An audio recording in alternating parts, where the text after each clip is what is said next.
Não, o que eu acho é que, primeiro, o Tite não é um técnico faminto. O Tite é um técnico está sempre de dieta, né? Ele come aquele franguinho desossado com arroz e legumes. Ele jamais vai cair realmente de boca numa feijoada, que é a cara de torcedor do Flamengo. Então, ele passa isso para o elenco. E outra coisa que você falou bem os jogadores de 2019 acabaram. Acabaram. Tem 3 ainda no elenco. O Gabigol, que é um jogador que está esperando para onde ele vai. O Bruno Henrique, que se esforça muito, aliás, esforçou ontem, fez uma entrada absurda, ele foi expulso com 2 minutos em campo. E o Arrascaeta, que está muito mal. Então, gente, depois o resto é tudo diferente. O Pedro não estava em 2019. Na zaga, ninguém estava em 2019. O resto do meio-campo não tem nada a ver com 2019. Bom, tem o Gerson, perdão. O Gerson, que, aliás, jogou bem ontem. O Gerson é de 2019. Mas é o único dos remanescentes de 2019 que está jogando bem agora. Porque também já esteve mal, quando mal escalado pelo Tite como segundo volante. Então, é outro Flamengo. E a tendência que a gente está sentindo é que vai ser um Flamengo muito mais frio do que era aquele Flamengo de 2019 do Jorge Jesus, pela diferença básica de características dos seus treinadores. O Jorge Jesus, ontem, com 3-0 no primeiro tempo, ia estar dando berros, saltos, xingamentos na beira do gramado para o Flamengo fazer 4, 5, 6. O Tite não. O Tite ontem estava plácido e tranquilo com o 3-0. 3-0 eu acho até que ele acha um certo exagero. O Tite gosta mesmo de 1-0. 2-0 ele aceita. 3 ele acha uma barbaridade. O que vocês estão fazendo aí, minha gente? Então é esse Flamengo que está começando a aparecer. O de 2019 não existe mais. Não existe mais nada. Na última Libertadores, em 2022, ainda tinha muita coisa de 2019. Atualmente não tem mais nada. Porque o Arrascaeta, que é um dos símbolos desse coisa, está muito mal. Repito, para mim, deveria ser retirado do time, colocado para se preparar. Não vai nem adiantar colocar para preparar, porque ele agora vai embora para a Copa América. Mas, enfim, botar para jogar o Lohan, que é quem vai ter que jogar durante a Copa América. O menino está pedindo passagem, o menino está voando. O Lohan pode ser um jogador que incendeie esse meio-campo e, consequentemente, esse time do Flamengo. O Arrascaeta não vai mais incendiar, o Bruno Henrique não vai mais incendiar, e o Gabigol se auto-incendiou, feito um monge budista, né? Se auto-imolou ao colocar a camisa do Corinthians. Então, realmente é outro Flamengo, gente. Esse papo do malvadão, o malvadão atualmente é malzinho, e olhe lá. Não vem não, é Melved sim. Põe aí o técnico do Melved, versão Nepal, e o Gabigol com aquela cara de cachorro arrependido. Vamos ver, põe aí. Você falou sobre essa recuperação do Alan, né? Que foi um processo que você trabalhou, a comissão técnica. E a cara do Tite, ele ganhou de 3-0, ele está triste. Sobre o Gabriel. A cara do Tite já diz tudo. Uma sequência que ele ficou suspenso. Como é que tem sido esse trabalho com o Gabriel para tentar recuperar o Gabriel? Nos últimos jogos ele acabou não entrando em campo. Vocês estão fazendo algum tipo de trabalho com ele? Como é que está sendo isso? O mesmo processo, o mesmo trabalho, claro que com as características diferentes, né? Não igualdade e equidade, mas do dia a dia, das participações no trabalho do Alan, dele e da demais equipe em produzir para que eles estejam no mais alto nível. Muito obrigado, professor Tite. Obrigado, Alan. Boa noite a todos. Obrigado. Igualdade e equidade. Igualdade e equidade. A Tite vai se catar. Lá para Catar ele não foi. O Fabrício Bruno vai ficar no Flamengo, hein? Você que apurou? Então tá bom, posso dar. Eu passo o Fabrício. Tudo que o Gabriel... Só para falar, passou o Fabrício o seguinte. Fora, né? Para o West Ham. E aí, atrás, as perguntas eram mais para o Fabrício Bruno, imagino, perguntando se ele tinha se despedido. Ninguém perguntou nada, mas ele resolveu se fazer presente ali. Pois é, o que eu acho mais engraçado, você vê como é que essa indiferença em relação ao Gabriel é geral. O que seria normal ali? Para aí, Gabriel, peraí. E aí, a sua situação? Você não jogou em 2 jogos, você não entrou. Você vai sair, você quer sair? Cara, não pediram nem para ele parar. Ele passou e foi embora. Imagina o Gabriel passar e ir embora sem ninguém tentar entrevistar o Gabriel. Ele ter que falar alguma coisa para fazer uma gracinha. Embora essa história do Fabrício Bruno esteja meio complicada mesmo. Parece que o Flamengo e o West Ham já se acertaram, mas a pedida do Fabrício Bruno ainda não foi entregue. Ele não está satisfeito ainda com as bases que lhe ofereceram.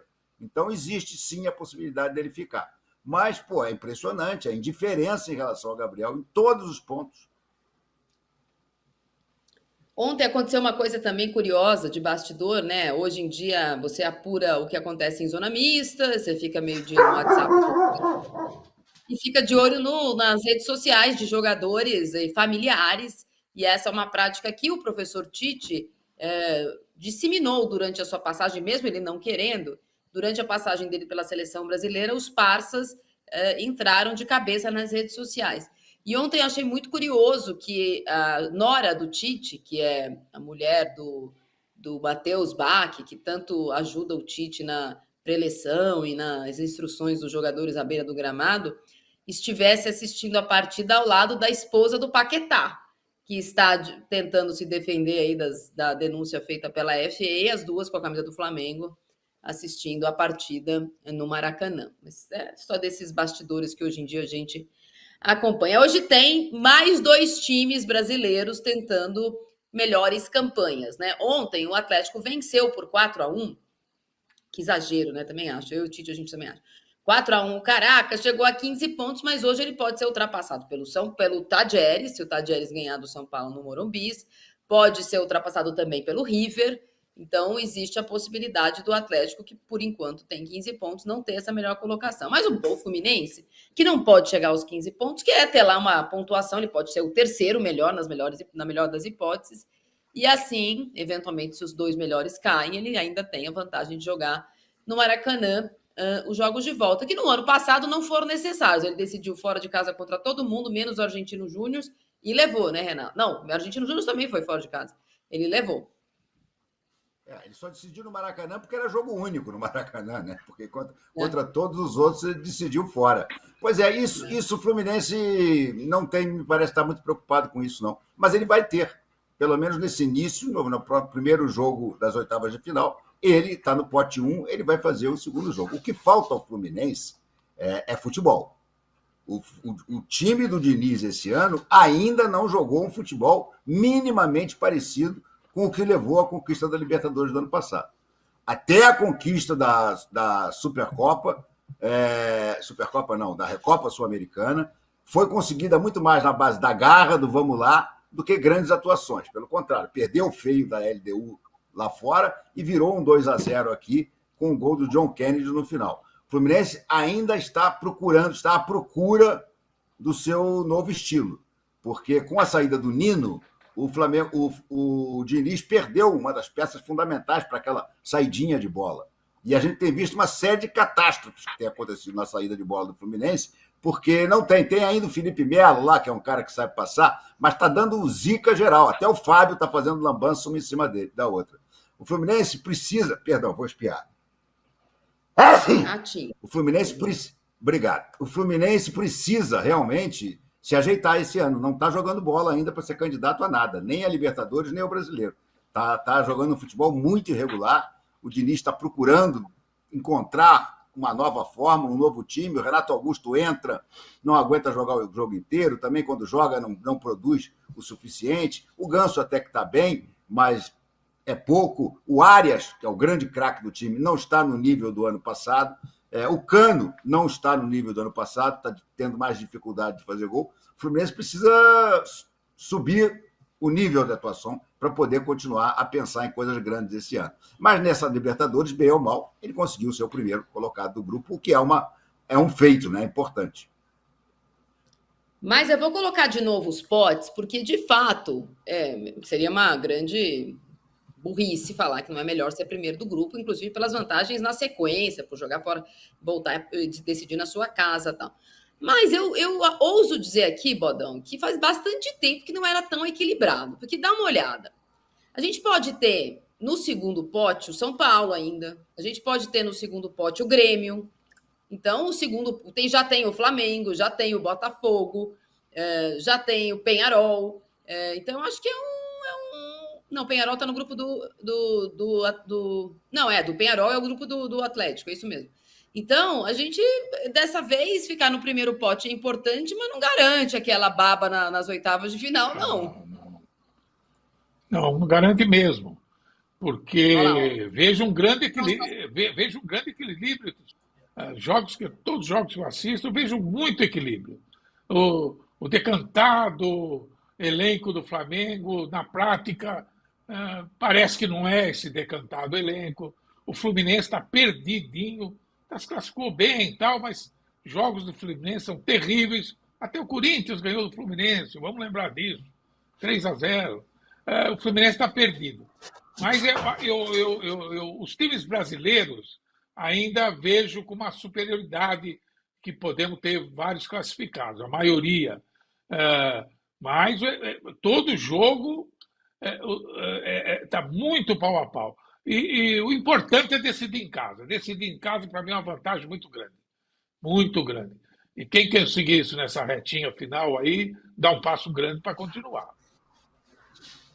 Por isso que aquele Bolívar aí no pote 1 é ruim, né? Imagina decidir fora de casa e ainda decidir na altitude. Vai ter que fazer o resultado com o Bolívar muito, muito contundente no jogo de ida, a não ser que seja o Strongest. Aí eles ficam lá na altitude, os dois, e aí depois só sobra um, né? Porque o Strongest é do grupo do Grêmio, que volta a jogar hoje também, um dos nossos assuntos. O Grêmio, assim como o Inter, que ontem voltou a jogar em Barueri, perdeu para o Belgrano e agora só pode ficar com a segunda vaga do seu grupo na Sul-Americana. O Grêmio começou tropeçando, lembra? Na semana também da final do estadual, logo depois perdeu em casa para o Atipato e tal do mais, e agora o Grêmio hoje não tem opção, precisa ganhar em Curitiba para... Né, o Grêmio tem 2 jogos a fazer ainda, hoje 2 na semana que vem, para ficar com uma das vagas. Mas eu acho que esse grupo 2 aí vai ficando enrolado, bem enroladinho. A gente tem o São Paulo também, a gente falou agora que se o Fluminense terminou o ano em viés de alta, com o título técnico da seleção brasileira, depois caiu, mas era o técnico da seleção brasileira.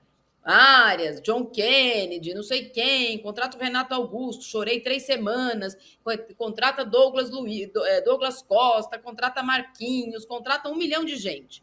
E nós estamos no dia 29 de maio, não vimos o Fluminense jogar bem. O São Paulo terminou o ano campeão da Copa do Brasil, é verdade, mas aí perdeu o técnico para a seleção brasileira. Trouxe um técnico, demitiu um técnico, tem lá de novo jogador machucado. O Rames Rodrigues voltou, agora foi de novo, voltou, foi de novo, não embarcou. E o São Paulo do Zubeldia, com 40 dias de trabalho, desses times que se classificar em primeiro, ninguém quer pegar. Não, em segundo também ninguém quer, mas é desses que é favorito agora também, tá jogando para isso. Renato. Comigo? Não, eu pensei que era para o Bodão, perdão. O São Paulo, eu acho que com a entrada do Zubeldia mudou completamente o astral, mudou completamente de cara. Eu acho que o São Paulo ganha do Talheres hoje e vai sair ele como primeiro do time. E mesmo assim, vamos que empate, que ele não saia como primeiro. Ele, nesse caso, sairia como segundo. O São Paulo passou a jogar bola. O São Paulo do Zubeldia é um outro time. Ele sofreu uma metamorfose em relação ao técnico anterior. Então, realmente, eu acho que para o São Paulo não tem problema, não. O São Paulo é um time, insisto, que acho que tem condições de ganhar hoje, jogo no Morumbi. O Talheres está longe de ser um time assustador. E eu acho que o Zubeldia vai levar esse São Paulo longe. É uma das coisas que eu digo, né? Todo mundo, o pessoal aqui, a maioria da imprensa tem esse discurso, né? O próprio Marco Antônio falou um pouquinho nisso. Não, técnico, manter o técnico, processo, tá? Aí, Atlético trocou, Botafogo trocou, São Paulo trocou. Todos melhoraram, sem exceção. Ninguém piorou. Então, eu acho que quando você percebe que o técnico não está indo adiante, é melhor trocar. Até o Corinthians melhorou. Tanto empolgar. E muito. Precisa ver se vai durar. Quando nós falamos de empolgação, os 2 times de todos os jogos que eu vi que mais estão me empolgando é o São Paulo e o Bolívar. O Bolívar vai ser uma pedreira para todo mundo, porque o time melhorou muito. Tem uma nova estrutura, tem bons jogadores, e jogar em La Paz, eu estive em La Paz 2 vezes com a seleção brasileira, aquilo é um terror, é uma vantagem muito grande. E agora, ao contrário de anos anteriores, o Bolívar tem um timão dentro das possibilidades deles, vai ter um time certinho que vai dar muito trabalho. E o São Paulo vem empolgado. A verdade é essa. O Flamengo meteu 4 no Bolívar, no Maracanã. Esse Flamengo, Marco Antônio, A receita para jogar com o Bolívar... Sim, pois é, mas você tem que fazer, você tem que meter uma goleada no primeiro jogo e ir para o segundo jogo para perder de pouco. Essa é a solução. Se deixar para decidir lá, está ferrado. Deixar para decidir lá, vai perder. Vai perder. Agora, o Bolívar, embora seja um time melhor do que já foi, até porque hoje em dia é um clube do Grupo City, então tem mais dinheiro, mas ele ainda, no altiplano, vamos assim dizer, ele ainda é um adversário fraquinho. O que a gente vai ter no Morumbi hoje é possível. O que é curioso, né, nesse caso do Zubeldia, né, são vários jeitos de jogar, então a gente não sabe exatamente. Ele já jogou com 3 zagueiros, com 4 zagueiros, no 3-4-3, no 4-2. Estreou lá contra o Barcelona de Guayaquil no 4-2-4, já jogou em linha de 4, já teve com Caleri, sem Caleri. Ele não tem sofrido como os últimos técnicos que passaram no São Paulo, inclusive o Dorival, que ganhou o título da Copa do Brasil. Ele não tem visto em campo essa queda de rendimento tão marcada por conta das contusões. E ele tem se adaptado bem. O São Paulo perdeu o Pablo Maia, por exemplo, um dos símbolos do título do ano passado, e ele se arrumou com o Bobadilla, que estava lá encostado, inclusive, com outros técnicos. Então, eu acho que foi uma boa contratação do São Paulo, que ele colocou para jogar.